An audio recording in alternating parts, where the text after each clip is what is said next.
Dari Ibnu Abbas radhiyallahu anhuma, beliau berkata, qala Nabi sallallahu alaihi wasallam, Rasulullah SAW bersabda, "Lau anna ahadahum idza arada an ya'ti ahlahu qala," seandainya salah seorang dari mereka jika hendak mendatangi istrinya, yaitu untuk berhubungan intim, kemudian dia berdoa, bismillahi Allahumma, dengan menyebut nama Allah, Allahumma jannibna syaitan, ya Allah jauhkanlah kami dari syaitan, wa jannibi syaitana ma razaqtana, dan jauhkanlah syaitan dari rezeki yang kau berikan kepada kami, itu dari anak kami.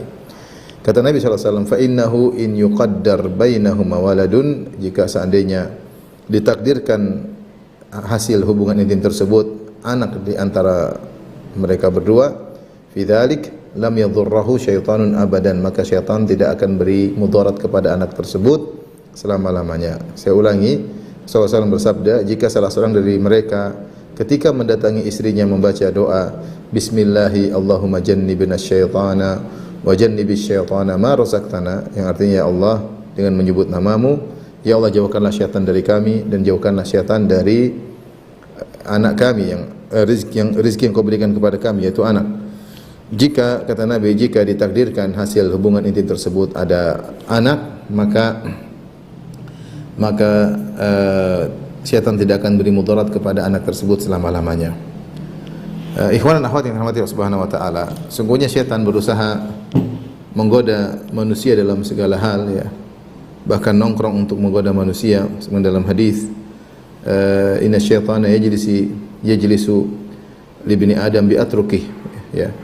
Atau qa'ada li ibni Adam bi atrukih, sungguhnya syaitan itu nongkrong di seluruh jalan-jalan anak Adam, mau ke mana saja syaitan menyertai, ya. Oleh karena syaitan menyertai manusia dalam segala hal. Ketika makan pun disertai oleh syaitan, bahkan ketika berhubungan intim, ya.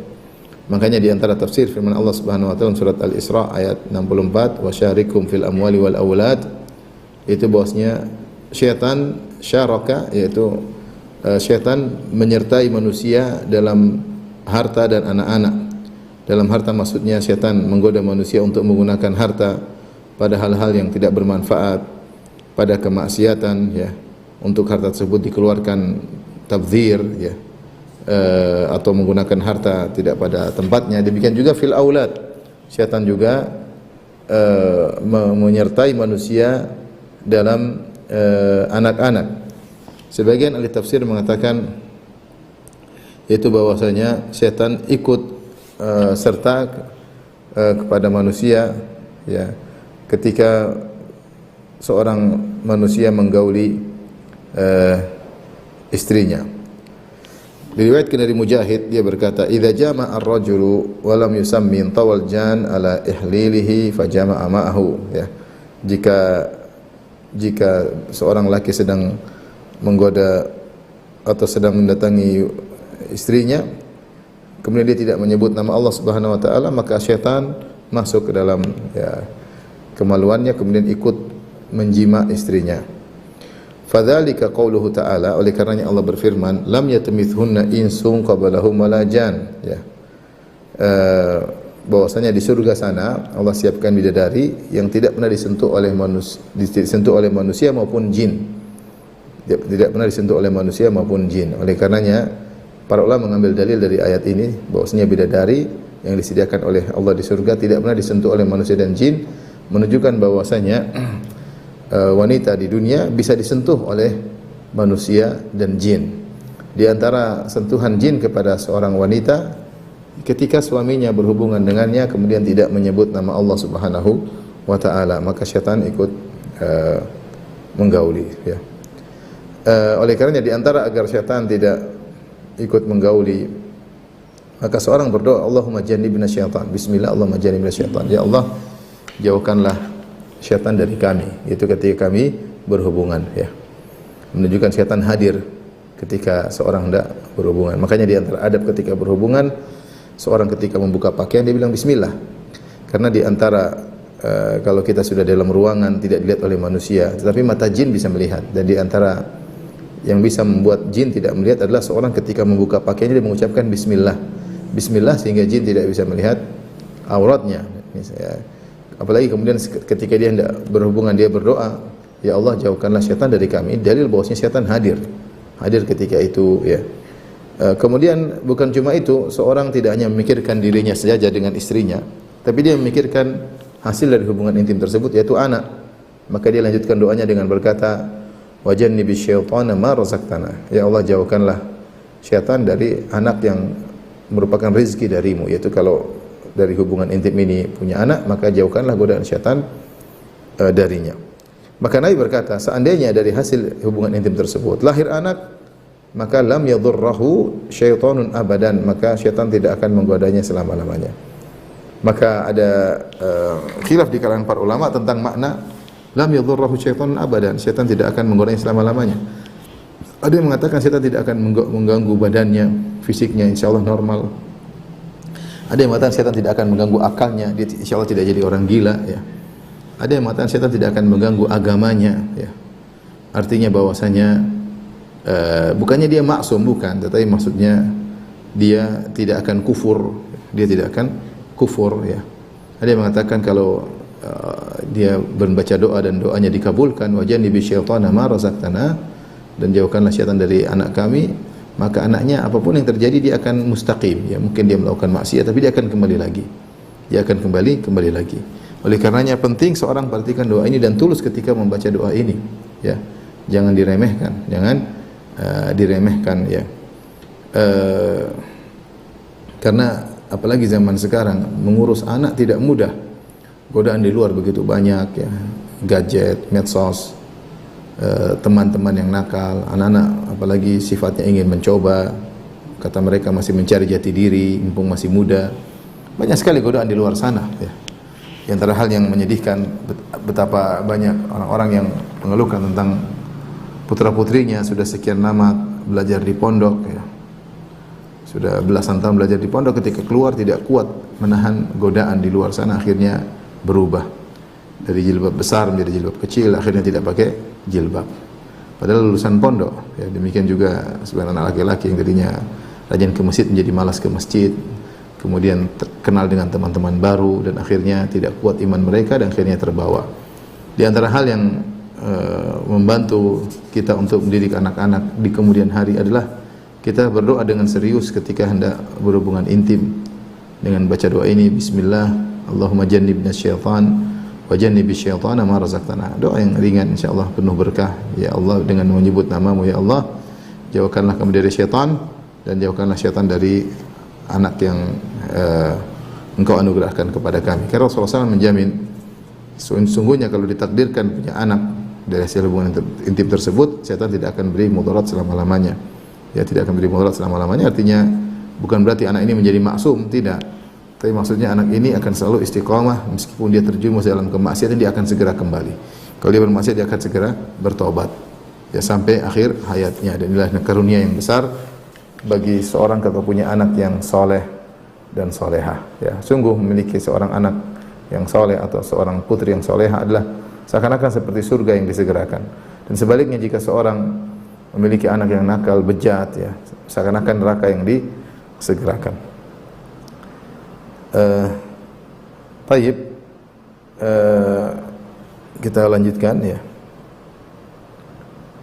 Pertanyaan Ustaz, kalau saya lupa membaca doa tersebut, ya, apakah berarti anak saya akan dapat mudarat dari syaitan? Jawabannya tidak lazim, ya. Mungkin seorang lupa, lagi bersyahwat, lupa untuk baca doa. Kalau dia ingat dia baca, kalau dia ingat dia baca. Kalau dia lupa sama sekali bukan berarti mudarat, ya. Rasulullah hanya mengabarkan bahwasanya jika dia berdoa maka syaitan tidak akan beri mudarat. Bukan berarti mafhum mukhalafahnya berarti kalau dia tidak baca pasti dapat mudarat, tidak. Tapi kalau dia tidak baca mungkin dapat mudarat, mungkin tidak, ya. Dan kalau sudah seorang lupa maka dia tetap mendoakan anak-anaknya, ya, ketika dalam janin, sebagai janin maupun setelah lahir, ya. Ini salah satu sebab agar anak-anak bertakwa di kemudian hari adalah kita mendoakannya sebelum berhubungan intim dengan istri. Baik, bab berikutnya, bab qaulin Nabi sallallahu alaihi wasallam, Rabbana atina fid dunya hasanah. Bab tentang doa Nabi sallallahu alaihi wasallam, Rabbana atina fid dunya hasanah, ya Rabb kami, berikanlah kepada kami kebaikan di dunia. Yang doa yang dikenal dengan doa sapu jagat istilah kita. Itu doa yang bisa kita utarakan dengan doa ini untuk mengungkapkan segala keinginan kita. Karena segala keinginan kita tidak keluar dari kebaikan di dunia maupun kebaikan akhirat. Apa sih yang kita minta? Pasti kebaikan dunia atau kebaikan akhirat. Sementara doa ini, Rabbana atina fid dunya hasanatan, ya Rabb kami berikan kepada kami di dunia ini kebaikan, wa fil akhirati hasanatan, dan di akhirat kebaikan, wa qina adzabannar, dan jauhkanlah kami dari neraka Jahannam. Al-Imam Bukhari membawakan hadis, beliau berkata, qala haddatsana Musaddad, qala haddatsana Abdul Warith, an Abdul Aziz, an Anas. Dari Anas radhiyallahu anhu, qala, beliau berkata, kana aktsaru du'ain Nabi, adalah kebanyakan mayoritas doa Nabi sallallahu alaihi wasallam, Allahumma rabbana atina fid dunya hasanah. Ya Rabb kami berikanlah kepada kami kebaikan di dunia, wa fil akhirati hasanah, dan kebaikan di akhirat, wa qina adzabannar, dan lindungilah kami dari azab neraka Jahannam. Di sini menunjukkan doa ini adalah doa yang agung, doa yang sering dibaca oleh Nabi sallallahu alaihi wasallam, sebagaimana disebutkan oleh Anas bin Malik, ya. Anas bin Malik radhiyallahu anhu menjadi pembantu Nabi sallallahu alaihi wasallam. Laqad khadamtu Nabi sallallahu alaihi wasallam 9 sinin atau 10 sinin. Aku menjadi pembantu Nabi sekitar 10 tahun, itu sejak Nabi datang ke kota Madinah sampai Nabi wafat. Pembantunya adalah Anas bin Malik radhiyallahu anhu, dan Anas sering bersama Nabi, namanya pembantu, sering menyertai Nabi dalam kesehariannya, dalam safarnya, dan Anas memperhatikan doa-doa yang dibaca oleh Nabi sallallahu alaihi wasallam. Di antaranya Anas radhiyallahu anhu mengambil kesimpulan bahwasanya doa yang paling banyak sering dibaca oleh Nabi, Rabbana atina fid dunya hasanah wa fil akhirati hasanah wa qina adzabannar. Kita pun sering baca doa ini. Masalahnya adalah penghayatan terhadap doa ini. Karena doa di antara sebab dikabulkan adalah penghayatan terhadap isi doa. Kita mengerti apa yang kita minta, kita menghayati doa tersebut, ya. Oleh karenanya Anas kalau berdoa, dia mengikuti Nabi SAW, dia membaca dengan doa ini. Berkata An Abdul Aziz, beliau berkata, sa'altu Qatadah, sa'ala Qatadatu Anasan. Qatadah bin Di'amah As-Sadusi, seorang tabi'in, bertanya kepada Anas bin Malik, sahabat, ayu da'watin kana yad'u biha Nabi sallallahu alaihi wasallam akthar? Doa apa yang paling sering dibaca oleh Nabi sallallahu alaihi wasallam? Anas berkata, Allahumma atina fid dunya hasanah, ya Allah berikanlah kepada kami kebaikan di dunia, dan sampai akhir doa, yaitu doa sapu jagat. Qala wa kana Anasun idza arada an yad'uwa bi da'watin da'a biha. Oleh karenanya Anas bin Malik kalau hendak meminta sesuatu, ingin berdoa dengan suatu doa, beliau berdoa dengan doa ini. Artinya dia ingin apapun, dia berdoa dengan doa ini, ya. Atau dia buka dengan doa ini, ya. Ya, idza arada an yad'uwa bi da'watin da'a biha. Kalau Anas ingin berdoa, maka dia berdoa dengan doa ini, ya. Ini menunjukkan bahwasanya Anas bin Malik mengikuti Nabi sallallahu alaihi wasallam, sering membaca doa ini, ya. Dalam riwayat yang lain dari Abu Talud, dia berkata, kuntu inda Anasin faqala lahu Thabit. Suatu hari aku dekat dengan Anas, duduk yaitu di sekitar Anas bin Malik. Aku di sisi Anas bin Malik. Faqala lahu Thabit, Thabit Al-Bunani, yaitu muridnya Anas bin Malik. Beliau berkata kepada Anas bin Malik radhiyallahu anhu, inna ikhwanaka yas'alunaka an tad'u lahum. Wahai Anas, sungguhnya saudara-saudaramu meminta kepadamu untuk mendoakan mereka. Faqala, maka apa doa Anas? Allahumma atina fid dunya hasanah wa fil akhirati hasanah wa qina adzabannar. Dia doakan doa untuk dia dan bersama mereka. Langsung Anas berdoa dengan doa ini, karena doa yang terbaik, Rabbana atina fid dunya hasanah wa fil akhirati hasanatan wa qina adzabannar. Ya Rabb, kami berikanlah kami kebaikan dunia, kebaikan di akhirat, dan jauhkanlah kami dari azab neraka Jahannam. Ya. Kemudian dalam riwayat tersebut Anas berkata, idza atakumullahu dzalika faqad atakumul khaira kullahu. Jika Allah mengabulkan doa kalian, ya, doa yang tadi saya doakan, ya Allah berikanlah kepada kami kebaikan dunia, kebaikan akhirat, berarti Allah telah memberikan kepada kalian seluruh kebaikan. Karena kebaikan yang kita minta tidak keluar dari kebaikan dunia, kebaikan akhirat. Mau kebaikan apa lagi? Kalau bukan kebaikan dunia, maka kebaikan akhirat. Iyad berkata, kenapa Nabi sallallahu alaihi wasallam sering membaca doa ini? Inna makana yukthiru ad-du'a bi hadhil ayah li jam'iha ma'ani ad-du'a'i kullahu, ya. atau ma'ani ad-du'a'i kullihi min amri dunya wal akhirah. Rasulullah sallallahu alaihi wasallam sering baca doa ini karena yang tersebut dalam ayat dalam surat Al-Baqarah ayat 201, ya Rabbana atina wa minhum man yaqulu Rabbana atina fid dunya hasanah wa fil akhirati wa qina adzabannar, dalam surat Al-Baqarah. Karena ayat ini mengumpulkan seluruh makna-makna doa dari perkara dunia maupun perkara akhirat. Semua doa intinya apa sih? Inti dari doa itu apa sih? Kita doa apapun, pasti kita minta kebaikan dunia atau kita minta kebaikan akhirat. Ya sudah, tergabung ke dalam doa ini. Rabbana atina fid dunya hasanah wa fil akhirati wa qina adzabannar. Oleh karenanya, ketika seorang tawaf tidak disyariatkan doa khusus ketika tawaf kecuali antara rukun yamani sampai hajar aswad dengan doa ini, Rabbana atina fid dunya hasanah wa fil akhirati wa qina adzabannar. Ini doa yang khusus Rasulullah baca. Selain itu seorang bebas untuk berdoa. Tapi Rasulullah SAW ketika melewati rukun yamani sampai hajar aswad, Rasulullah SAW baca doa ini. Ini menunjukkan agungnya doa ini. Bahkan diriwayatkan dari Umar bin Khattab radhiyallahu anhu, beliau tawaf 7 putaran, beliau tidak baca doa kecuali doa ini, Rabbana atina fid dunya hasanah wa fil akhirati hasanah wa qina adzabannar. Tidak ada doa lain yang dibaca. Karena doa ini kita istilahnya mau apa saja kita ungkapkan doa ini sudah benar. Mau pingin harta yang berkah, kita doa dengan doa ini benar, karena harta berkah kebaikan di dunia.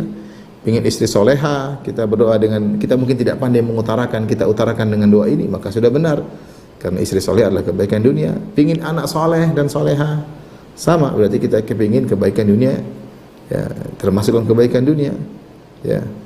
Pingin agar mendapat surga yang tinggi, pingin agar dapat kenikmatan surga, sama, kita berdoa Rabbana atina fid dunya hasanah wa fil akhirati hasanah, karena kebaikan surga semuanya adalah kebaikan di akhirat, ya. Taib. Para salaf berselisih, kata Ibnu Hajar rahimahullah taala, qad ikhtalafat ibaratu salaf fi tafsir al-hasanah. Ya. Para salaf telah berselisih ungkapan mereka tentang tafsir al-hasanah. Al-hasanah dalam doa ini, Rabbana atina fid dunya hasanah. Apa ini maksud hasanah, kebaikan di sini? Fa'anil Hasan al-Basri berkata, hiyal ilmu wal ibadah fid dunya. Ya. Kebaikan di dunia adalah ilmu dan beribadah di dunia. Subhanallah, bagaimana agungnya ilmu sampai Hasan al-Basri menafsirkan kebaikan yang kita minta dalam doa Rabbana atina fid dunya hasanah, berikanlah kami kebaikan di dunia, maksudnya ilmu dan ibadah. Yaitu bisa berilmu dan bisa beribadah. Siapa yang bisa berilmu, bisa beribadah, sungguh dia telah meraih kebaikan yang sangat banyak.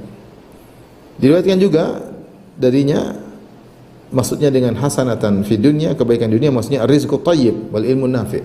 Rezeki yang thayyib, yaitu yang halal, yang berkah, dan ilmu yang bermanfaat. Adapun kebaikan di akhirat maksudnya al-jannah, ya, adalah surga, ya, adalah surga.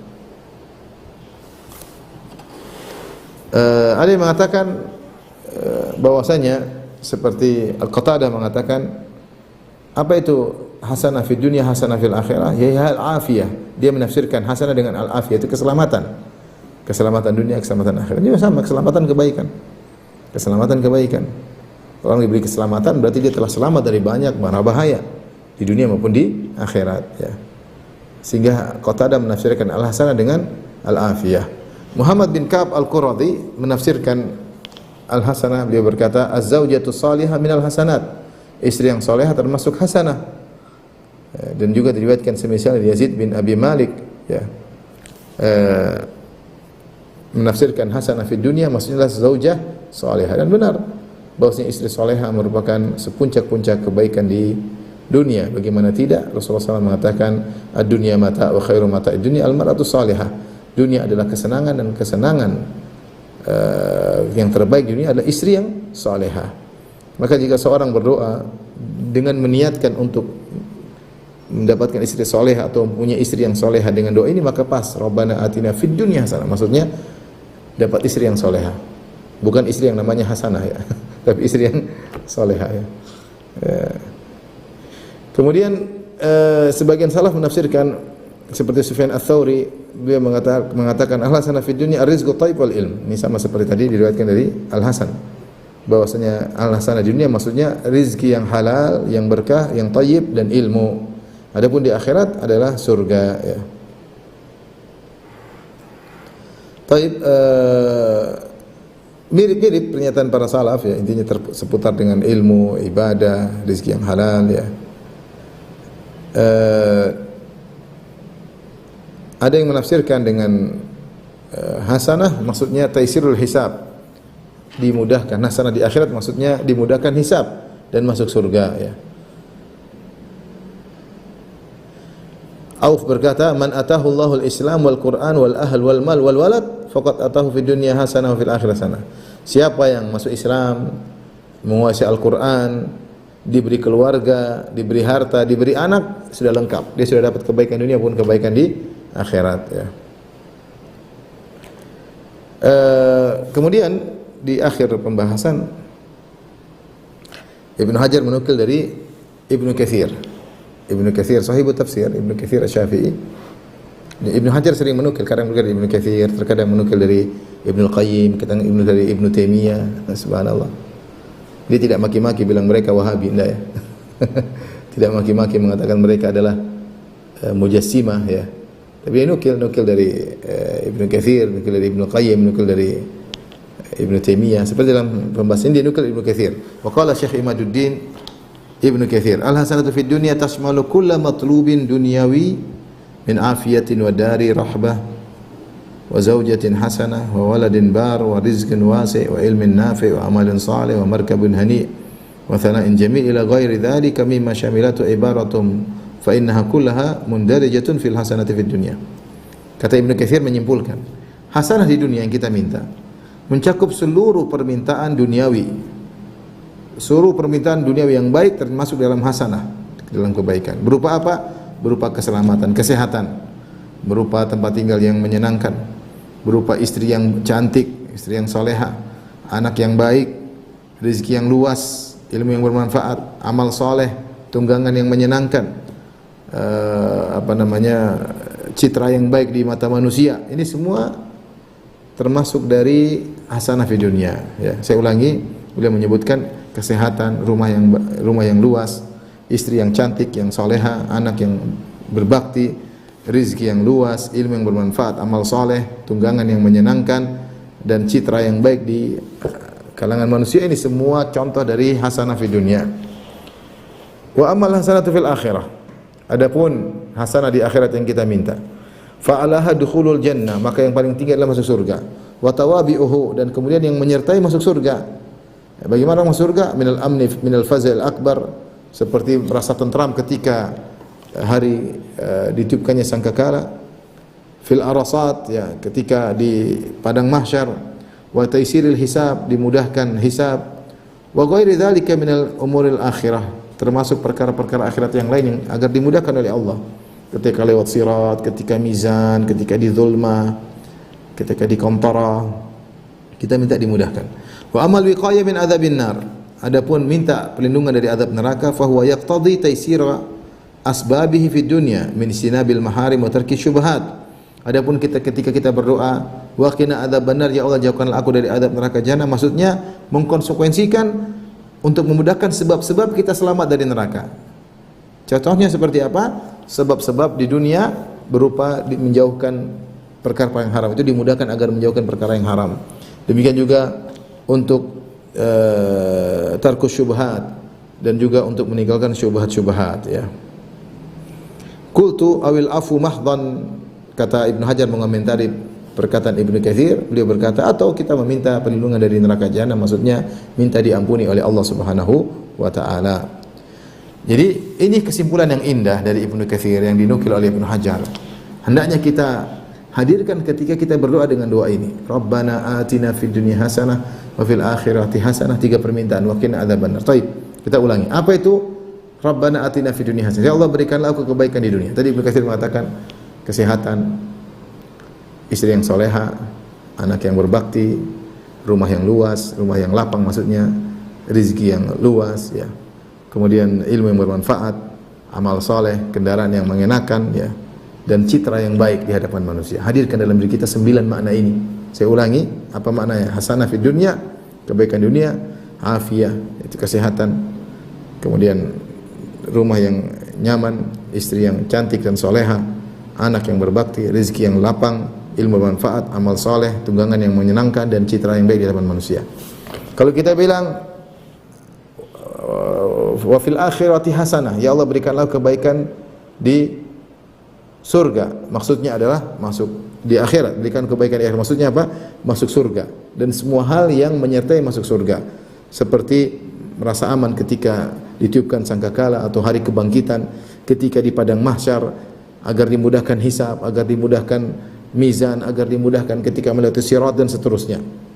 Itu maknanya hasanah fil akhirah. Itu masuk surga dan perkara-perkara yang memudahkan masuk surga.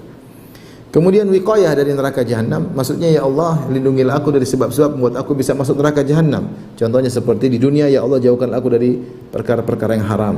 Ya Allah jauhkanlah aku dari perkara-perkara syubhat. Dan juga seandainya aku pun terjerumus, ya Allah ampunilah aku agar aku tidak masuk dalam neraka jahanam. Inilah makna Rabbana atina fid dunya hasanah wa fil akhirati hasanah. Doa sapu jagat. Seorang yang ingin kebaikan kalau dia tidak mampu mengungkapkan, sudah dia baca doa ini dengan niatnya. Niatnya saya mengucapkan doa ini ingin ini. Niat saya mengucapkan doa ini ingin ini. Semua permintaannya masuk dalam Rabbana atina fid dunya hasanah wa fil akhirati hasanah wa qina adzabannar. Baik, kita lanjutkan. Bab berikutnya, bab ta'awudzi min fitnatid dunya. Bab berlindung dari fitnah dunia. Al-Imam Al-Bukhari berkata, qala hadatsana Farwah ibnu Abil Migra, qala hadatsana Abidah wa huwa ibnu Humaid an Abdul Malik bin Umair an Mus'ab bin Sa'ad bin Abi Waqqas an abihi, yaitu dari Sa'ad bin Abi Waqqas radhiyallahu anhu. Qala, kata Sa'ad bin Abi Waqqas radhiyallahu anhu, kana an-nabiy sallallahu alaihi wasallam yu'allimuna haula'il kalimat kama tu'allamul kitabah, kama tu'allamul kitabatu. Adalah Nabi sallallahu alaihi wasallam mengajarkan kami doa-doa ini kalimat-kalimat doa ini sebagaimana diajarkannya menulis, yaitu benar-benar kalau orang ngajarin orang supaya bisa menulis, baca tulis tentu serius. Maka Nabi mengajarkan doa-doa ini kepada kami dengan serius seperti orang yang mengajarkan baca tulis. Doa tersebut, Allahumma inni a'udzubika minal bukhl, ya Allah aku berlindung kepada Engkau dari pelit.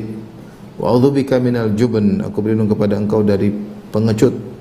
Wa a'udzubika min an nuradda ila ardhil umur, aku berlindung kepada Engkau dikembalikan kepada umur yang terburuk.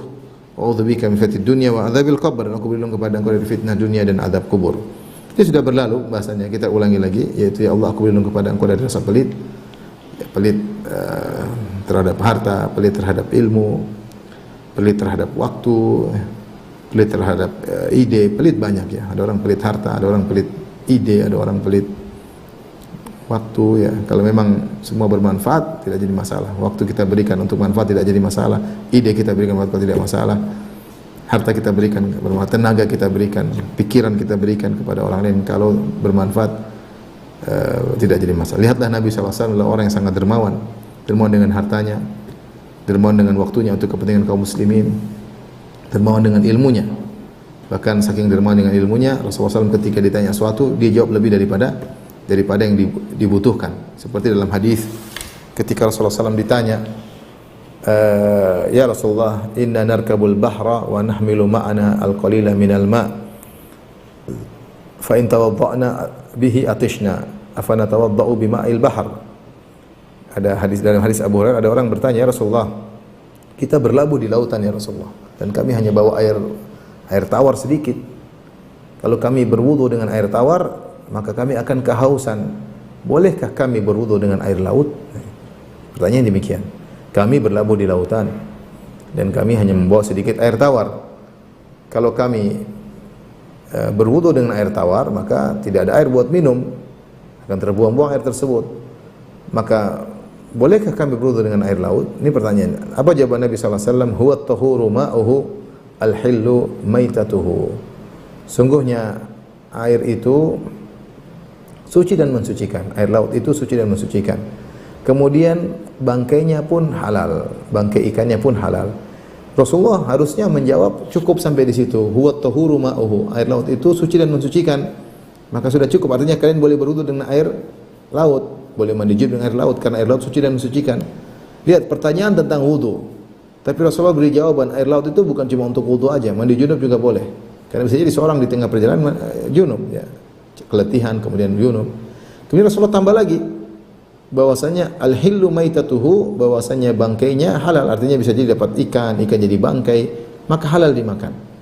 Sehingga Rasulullah SAW memberi jawaban lebih daripada yang dibutuhkan. Kata para ulama, itulah Nabi SAW tidak pelit dengan ilmu, tidak pelit dengan ilmu ya. Oleh karenanya Syekh Sa'di rahimahullah ketika menafsirkan firman Allah wa ammas sa'ila fala tanhar, adapun peminta-minta jangan kau bentak, ya. Baik peminta harta maupun peminta ilmu. Kalau seorang diberi kemudahan untuk menyampaikan ilmu, maka dia bersedekah, dia jud bi ilmihi, yaitu dia dermawan dengan ilmunya. Sampaikan ilmu, orang butuh ilmu, orang lagi bingung, sampaikan kepada orang tentang ilmu, ya. Jangan dibentak, kalau tidak bisa jawab maka bilang Allah alam, ya, menenangkan hatinya, ya. Oleh karenanya Rasulullah sallallahu alaihi wasallam, ya, tidak bakhil, ya, dan Rasulullah berlindung daripada kebakhilan, ya. Semoga Allah menjauhkan kita dari sifat bakhil. Ya'udzubika minal jubn, dan aku berlindung kepada engkau dari pengecut dalam berjihad di jalan Allah, pengecut dalam menyampaikan kebenaran, pekewuh ketika ingin menyampaikan kebenaran, ya. Banyak orang pekewuh tidak enak untuk menyampaikan kebenaran, ya, atau tidak enak akhirnya melakukan kemaksiatan. Ini sifat pengecut. Bagaimana seorang tidak enak kepada orang untuk sehingga dia ikut-ikutan maksiat sementara dia enak-enak sama Allah Subhanahu wa taala. Seharusnya seorang tidak enak kepada Allah dan cuekin manusia. Namun banyak orang terkadang bermaksiat karena ingin sama teman-teman yang pada melakukan, ikut-ikutan melakukan, enggak enak. Kalau ditanya kenapa? Enggak enak. Dia melakukan bid'ah karena enggak enak. Dia melakukan maksiat karena enggak enak, pekewuh. Dia melakukan kesyirikan terkadang pekewuh, enggak enak. Enggak enak. Ini namanya pengecut, ya. Seharusnya seorang lebih enggak enak kepada Allah daripada kepada manusia. Maka kita berlindung kepada dari sifat jubun. Wa a'udzubika min an uradda ila ardhil umur. Kita berlindung dikembalikan kepada usia yang sangat buruk, usia tua di mana dalam kondisi tidak sehat walafiat. Umur tua, kemudian dalam kondisi pikun, dalam kondisi merepotkan, kemudian tidak bisa mengontrol buang air sehingga merepot orang di sana sini. Kita berlindung. Allahumma inna na'udzubika an nuradda ila ardhil umur. Amin ya rabbal alamin. Ya Allah, kami berlindung kepada Engkau jangan sampai dikembalikan ke kondisi umur yang terburuk, pikun, lupa-lupa, kembali seperti anak-anak, suka ngomel, baper dan yang lainnya. Jangan sampai demikian, justru merepotkan orang di sekitar. Kita ingin kalau diberi umur panjang dalam kondisi sehat, bisa beribadah, tidak merepotkan orang sekitar, jadi dalam kondisi muda untuk bertakwa kepada Allah Subhanahu wa taala. Menjadi poin kita, wa a'udzubika min fitnatid dunya wa adzabil qabr. Aku berlindung kepada Engkau ya Allah dari fitnah dunia dan azab kubur, ya. Fitnah dunia banyak, ya. Fitnah dunia yang paling menjadi perhatian kita lah, misalnya laki-laki fitnah wanita.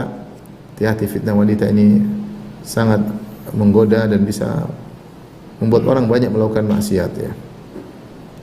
Rasulullah SAW mengatakan, ma taraktu ba'di fitnatan adharra 'ala rijal minan nisa. Aku tidak meninggalkan fitnah yang paling berbahaya bagi lelaki seperti fitnah wanita. Rasulullah SAW juga bersabda, fattaqud dunya wattaqun nisa. Waspadalah terhadap dunia dan juga waspadalah kepada para wanita. Artinya jangan sampai terjerumus dalam kemaksiatan gara-gara fitnah wanita. Fa inna awwala fitnati Bani Israil kanat fin nisa. Fitnah pertama kali menimpa Bani Israil adalah terkait dengan masalah wanita. Maka seorang bertakwa kepada Allah semaksimal mungkin tundukkan pandangan. Ketika dia berinteraksi dengan gadget, benar-benar berusaha tundukkan pandangan. Kapan pandangan menimbulkan kelezatan, maka dia segera tundukkan. Di jalan semaksimal mungkin. Fattaqullaha mastata'tum. Kita tidak akan bisa selamat. Tetap saja kita melihat yang haram, tetap kita melihat ada yang terbuka auratnya, tetap kita memandang wanita yang mungkin yang menggoda hati. Tidak bisa kita hindari. Dan seperti ini mudah-mudahan Allah ampuni, yang disebut dengan lamam, yaitu dosa-dosa yang tidak bisa kita hindari. Tapi kita berusaha semaksimal mungkin menjauhi, tidak melihat, menjauhi tempat-tempat yang di situ terbuka aurat wanita, tidak ke sana kecuali terpaksa, menjauhi tempat-tempat tersebut, tempat-tempat hiburan, tempat-tempat wanita membuka aurat. Kita hindari fitnah wanita yang Rasulullah bilang berbahaya. Kemudian juga di antara fitnah misalnya adalah fitnah harta, ya. Likulli ummatin fitnah wa fitnatu ummati al-mal, atau kama qala Nabi sallallahu alaihi wasallam. Kata Nabi, setiap umat ada fitnah dan fitnah umatku adalah harta. Makanya Nabi sallallahu alaihi wasallam pernah berkata, mal fakhra akhsha alaikum. Bukan kemiskinan yang aku khawatir menimpa kalian. Walakin akhsha alaikum an tubsata lakumud dunya kama busitat an tubsata alaikumud dunya kama busitat ala man kana qablakum. Tapi aku khawatirkan adalah fitnah dibukakan dunia bagi kalian, harta berlimpah ruah. Ya. Kama sebagaimana dibukakan bagi orang-orang sebelum kalian. Fatanafasuha kama tanafasuha, maka kalian pun berlomba-lomba untuk mencari dunia, yang perbanyak ini, perbanyak anu. Sebagaimana umat-umat sebelum kalian berlomba-lomba memperbanyak dunia. Fatuhlikukum kama ahlakathum, dan akhirnya dunia tersebut, harta tersebut membinasakan kalian sebagaimana telah membinasakan umat-umat terdahulu. Fitnah dunia sekarang masuk ya. Hubud dunia, cinta kepada dunia, tidak terbatas kepada orang-orang umum, bahkan orang-orang yang bergeliat dalam urusan agama juga terkadang atau sering terjerumus dalam fitnah dunia ya.